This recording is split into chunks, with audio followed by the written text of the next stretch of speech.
जय भारत, जय तिरंगा। आरक्षण की भीख क्यों? मैं लंकेश आनंद शर्मा, राष्ट्रीय अध्यक्ष ब्राह्मण सेना। मनुस्मृति जलाने वाले ब्राह्मणों को गालियां देने वाले अंबेडकर वादियों से सवाल करता हूं कि संविधान महान है या विधि का विधान? अंबेडकर जी का मेरा जन्म क्या विधि का विधान से हुआ या संविधान से हुआ? विधि के विधान के नियम के अनुसार किस बालक का किस जाति, धर्म अथवा देश में जन्म होगा, यह किसी भी देश का संविधान या मनुस्मृति नहीं तय कर सकती। यह केवल विधि का विधान ही तय करता है। भीमराव अंबेडकर जी भले ही ब्राह्मण अथवा बौद्ध धर्म में जन्म नहीं ले सके, लेकिन उन्होंने न केवल अपना विवाह ब्राह्मण महिला से किया, अपितु अपनी बहनों का विवाह भी ब्राह्मण पुरुषों से किया। लेकिन मेरी जानकारी में ऐसा कोई भी घटना नहीं है कि देश में कहीं भी ब्राह्मणों ने किसी तरह का विरोध अथवा प्रदर्शन किया हो। तो फिर अंबेडकर वादियों द्वारा ब्राह्मणों को मनुवादी, जातंकवादी आदि बताकर क्यों लगातार पिछले कई सालों से अपमानित करते हुए गालियां दी जा रही हैं? एक महामूर्ख, महाअज्ञानी तो अपनी हर सभा में छाती पीट पीट कर रोते हुए कहता है कि 3% विदेशी ब्राह्मणों ने भारत की जमीनों, मंदिरों, कुओं व शिक्षालयों पर कब्जा कर लिया। ब्राह्मणों का तो डीएनए ही विदेशी है, यह विदेश से आए थे। तो मेरा इस जैसे महामूर्ख, महाअज्ञानी से प्रश्न है कि जब 3% विदेशी ब्राह्मण तुम्हारी जमीनों, मंदिरों, कुओं और शिक्षालयों पर कब्जा कर रहे थे, तब तुम 85% बहुजन मूल निवासी गूंगे, बहरे, अंधे बनकर चूड़ियां पहनकर क्यों बैठे रहे? क्या केवल 3% विदेशी ब्राह्मणों को 85% बहुजन मूल निवासी भगा नहीं सकते थे? ब्राह्मण सेना का गठन क्यों? क्योंकि अंबेडकर वादियों द्वारा राजपूत, वैश्य, पंजाबी, अरोड़ा, खत्री, भाटिया अथवा किसी भी अन्य जाति का नाम ना लेकर केवल 3% ब्राह्मणों को अपनी मानसिक कुंठा के कारण गालियां लगातार सोशल मीडिया व समाचार पत्रों में दी जा रही हैं। उन्हें पुजारी, भिखारी बताया जा रहा है। मैं पूछना चाहता हूं कि क्या किसी ब्राह्मण पंडित या पुजारी ने किसी भी अंबेडकर वादी के घर में जबरन घुसकर उनके बेटे बेटी का विवाह करवाकर दक्षिणा ली हो, अथवा उनके घर में किसी के जन्म लेने पर जबरन घुसकर पूजा पाठ, हवन, श्राद्ध आदि के नाम पर खीर खाने उपरांत दक्षिणा ली है? नहीं। मंदिरों में नहीं घुसने दिया जाता, यह कुछ अंबेडकर वादियों का आरोप है। अंबेडकर वादियों का यह बहुत ही गंभीर आरोप है कि उन्हें मंदिरों में नहीं घुसने दिया जाता, उन्हें पुजारी नहीं बनाया जाता। चलो मान लेता हूं कि कुछ अंबेडकर वादियों का यह आरोप सत्य है, जो कि है नहीं। कुछ घटना या घटनाएं अवश्य हो सकती हैं, लेकिन आज भारत के हर छोटे बड़े गांव अथवा शहर में वाल्मीकि जी, गुरु रविदास जी व अंबेडकर जी की मूर्तियां व मंदिर हैं। तो अंबेडकरवादी इन मंदिरों में पुजारी बनकर शंख, घड़ियाल बजाकर आरती आदि कर सकते हैं। भला कौन माई का लाल रोक सकता है? आखिर अंबेडकरवादी उन मंदिरों में क्यों नहीं जाना चाहते? उन मंदिरों में क्यों जाना चाहते हैं जहां आने से उनको रोका जाता है? हालांकि मैं यह मानता हूं कि यह ब्राह्मण, पंडित, पुजारी, प्रबंधक महानीच है जो किसी भी अंबेडकरवादी अथवा जाति धर्म के नागरिक को मंदिर में जाने व पूजा पाठ करने से रोकता है। दुनिया में केवल 2 ही जाति धर्म है, केवल 2, अमीर और गरीब, और कोई दूसरा जाति धर्म नहीं।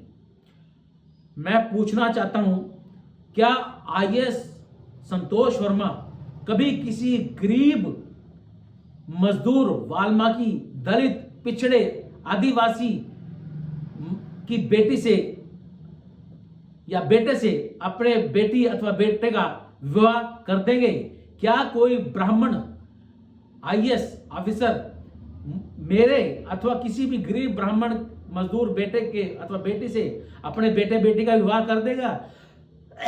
कभी नहीं करेगा, क्योंकि लड़ाई किसी जाति धर्म की नहीं है, जाति की बना दी गई है कि मानसिक कुंठित व बीमार लोगों ने। लड़ाई केवल अमीर और गरीब की थी, है और रहेगी।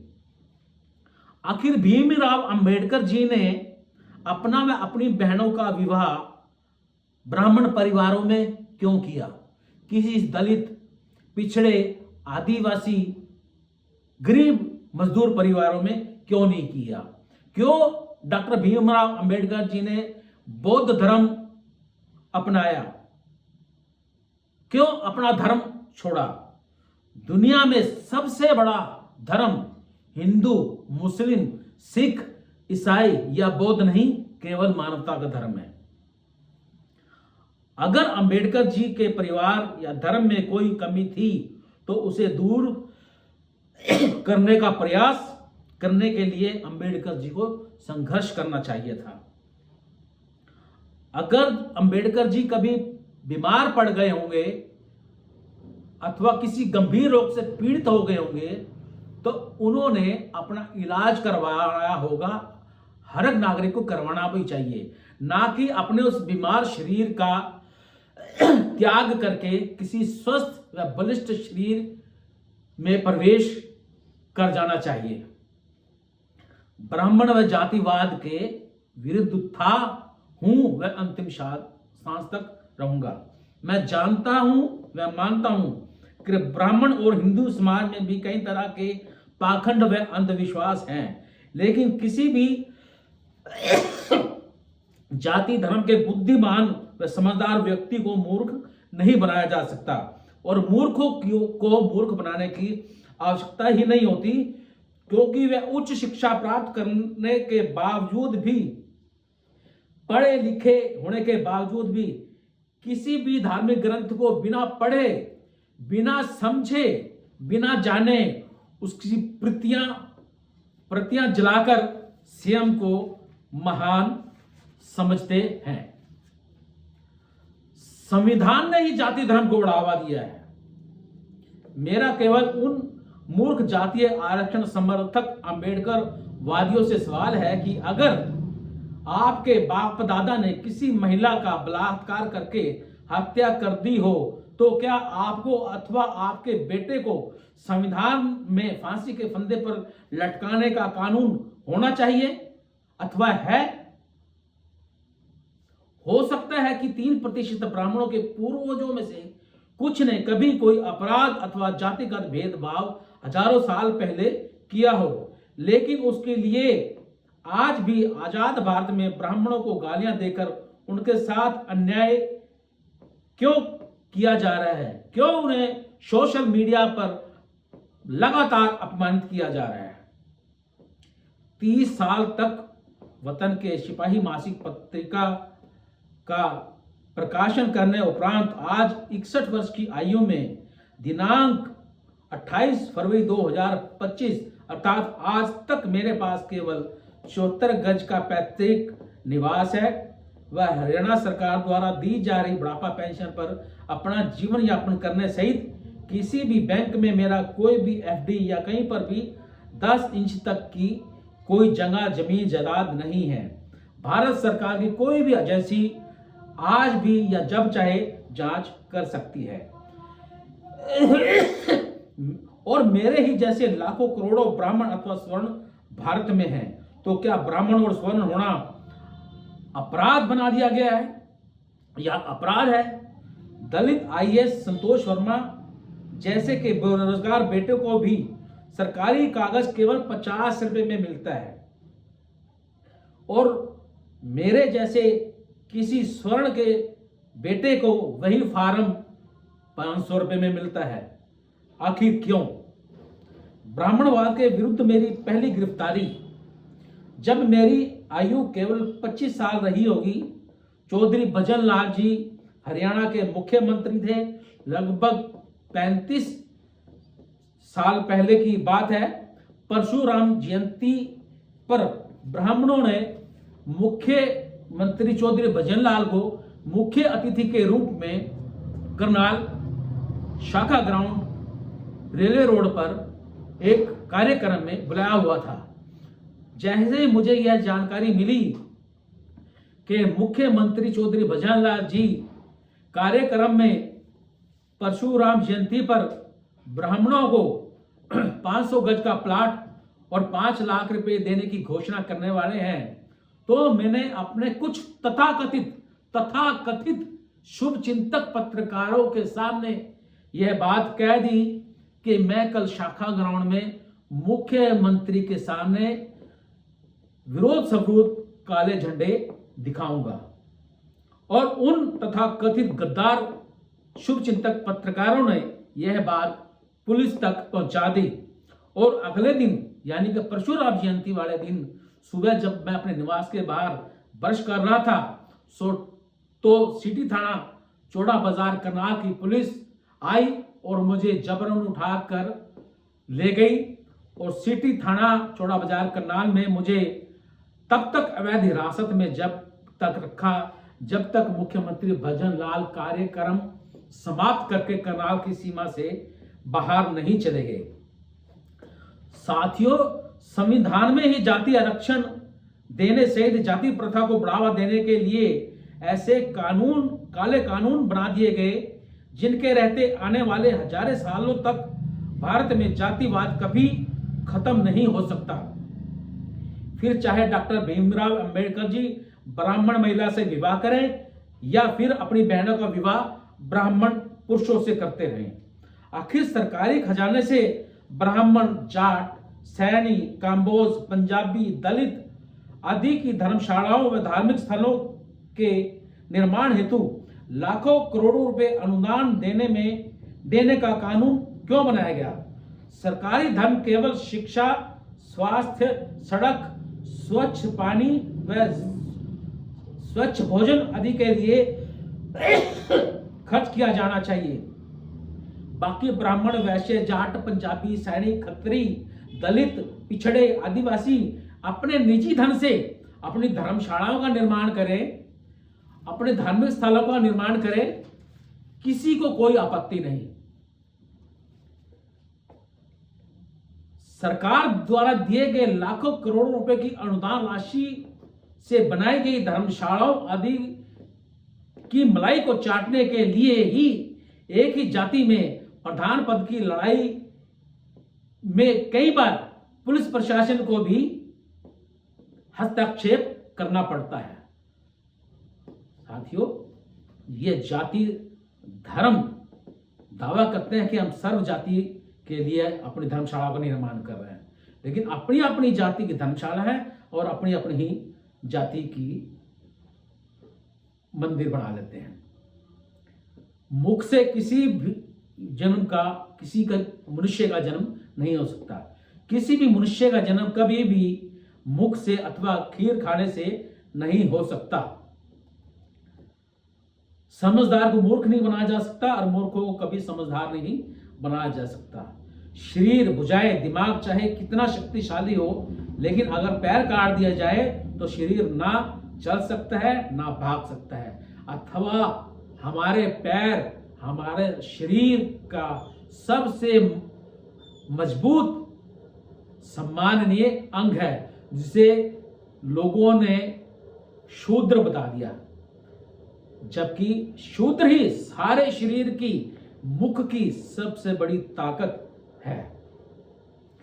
संविधान में जाति हटाकर केवल भारतीय लिखा जाना चाहिए, क्योंकि मनुस्मृति में नहीं, संविधान में ही जातिवाद को बढ़ावा देते हुए ब्राह्मण, जाट, बनिया, वैश्य, आदिवासी, दलित, स्वर्ण आदि लिखा गया है। कितनी अजीब बात है कि संविधान में जाति सरकारी कागजों के में लिख दी जाए तो नौकरी मिल जाती है, और उस जाति का नाम लेकर बुला दिया जाए तो स्वर्ण के खिलाफ मुकदमा दर्ज हो जाता है, SC/ST एक्ट लग जाता है और उसको गिरफ्तार करके जेल में सड़ने के लिए छोड़ दिया जाता है। केवल आर्थिक आधार पे हो आरक्षण, आरक्षण केवल आर्थिक आधार पर होना चाहिए।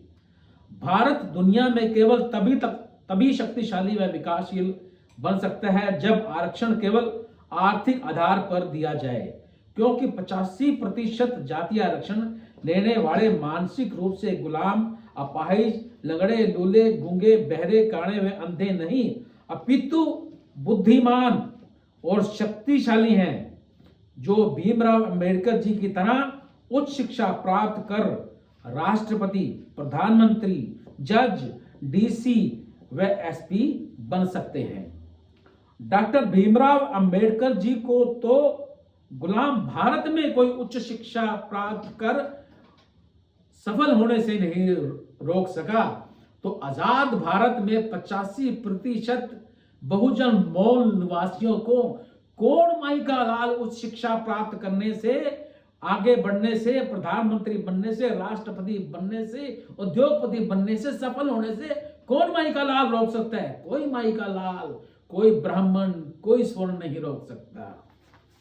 यह मैं दावे के साथ कह सकता हूं। ब्राह्मण सेना का गठन क्यों?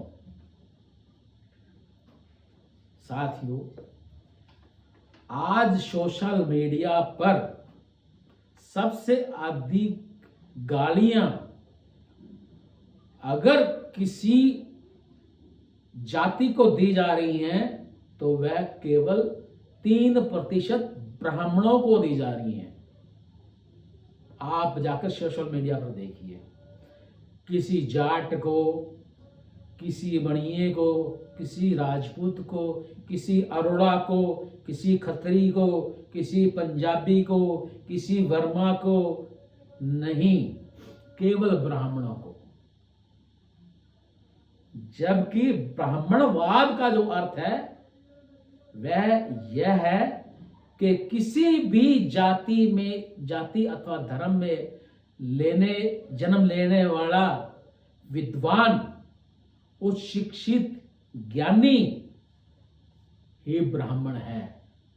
यह मनुवाद में भी लिखा गया है, लेकिन मूर्ख ज्ञानियों को मनुवाद कभी समझ में नहीं आया, वे समझ ही नहीं सकते।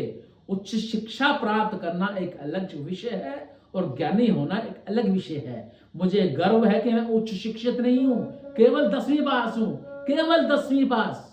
लेकिन रावण का मामला मैं सर्वोच्च न्यायालय में मुख्य न्यायाधीश जी की डबल बेंच के सामने जाके मुकदमा नंबर 211 और 2017 खुद लड़ा है, पार्टी इन पर्सन खुद बहस की है। वह अलग बात है कि मोदी और भाजपा सरकार के दबाव में माननीय सर्वोच्च न्यायालय के मुख्य न्यायाधीश की डबल बेंच ने बिना सुने ही मेरा मुकदमा खारिज कर दिया। जबकि राम मंदिर का फैसला सुप्रीम कोर्ट ने तथ्यों के आधार पर दिया, लेकिन मेरा मुकदमा खारिज कर दिया। जबकि दुनिया की किसी रामायण के किसी पेज पर कहीं नहीं लिखा कि भगवान श्री राम जी ने कभी अपने जीवन में रावण का पुतले का दहन कर किसी भी विद्वान का अपमान किया हो। ब्राह्मण विद्वान को कहा गया है। ब्राह्मणवाद वह है जो किसी भी जाति का, मान लो आज संतोष वर्मा है, उसी की जाति का, वर्मा जाति का अगर चपरासी या मजदूर उसके बराबर बैठने का प्रयास करे तो आई संतोष वर्मा कभी नहीं चाहेगा, कभी नहीं उसे अपने पास बैठने देगा, क्योंकि जाति का सवाल नहीं है, सवाल रुतबे का है, सवाल अमीर का है, अमीर और गरीब का है। हाथी नहीं गणेश है, ब्रह्मा विष्णु महेश है। साथियों, ये समाज, ये राष्ट्र वह शरीर है जो कोई आंख है, कोई कान है, कोई जीभ है, कोई हाथ है, कोई पांव है।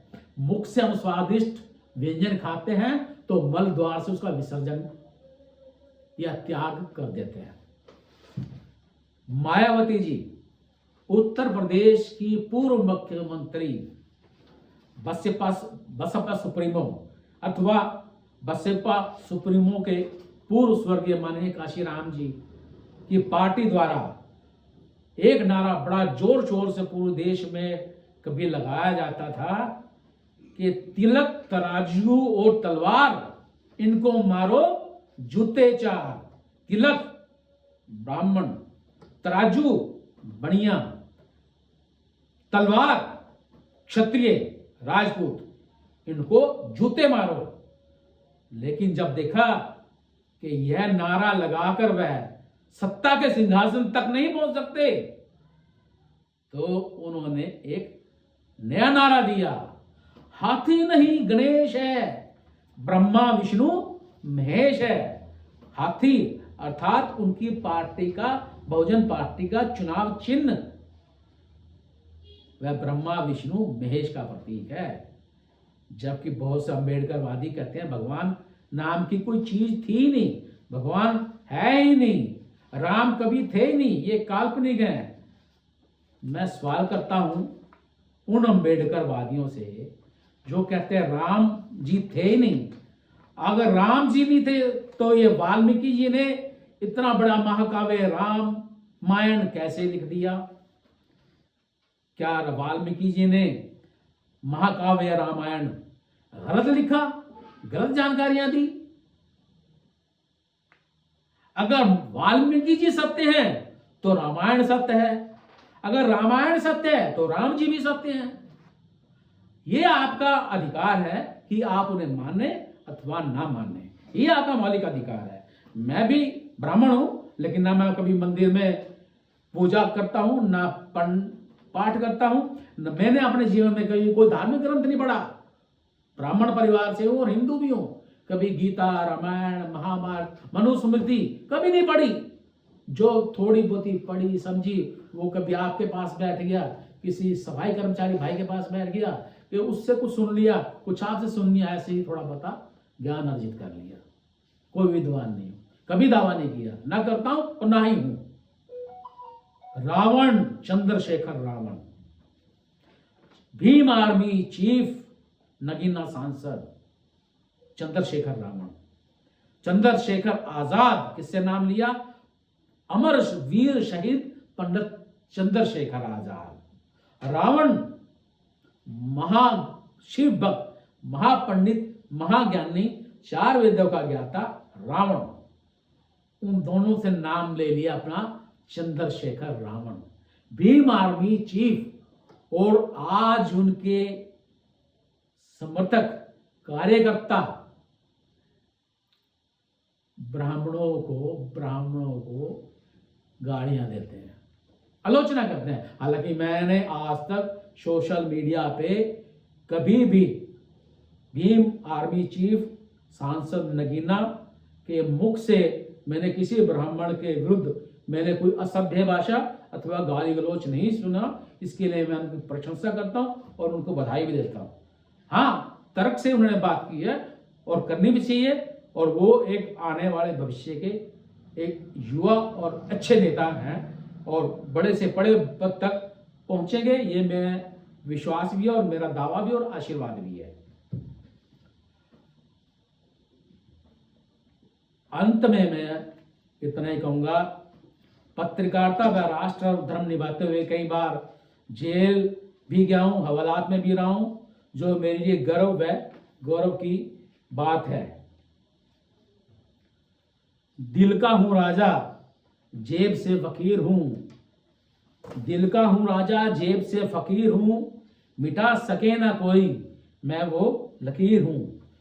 कोई साथ ना दे मेरा, चलना मुझे आता है, हर राह से वाकिफ हूं, जलना मुझे आता है। 61 साल की आयु हो जाने, शुगर के कारण कई अन्य बीमारियों का सामना करने व आर्थिक रूप से अत्यधिक पिछड़ा व दलित होने के बावजूद राष्ट्रीय एकता, अखंडता को मजबूत करने के लिए जातीय आरक्षण के विरुद्ध अंतिम सांस तक आवाज उठाता रहूंगा। लंकेश आनंद शर्मा, राष्ट्रीय अध्यक्ष ब्राह्मण सेना, 28 दिसंबर 2025। जय भारत, जय तिरंगा।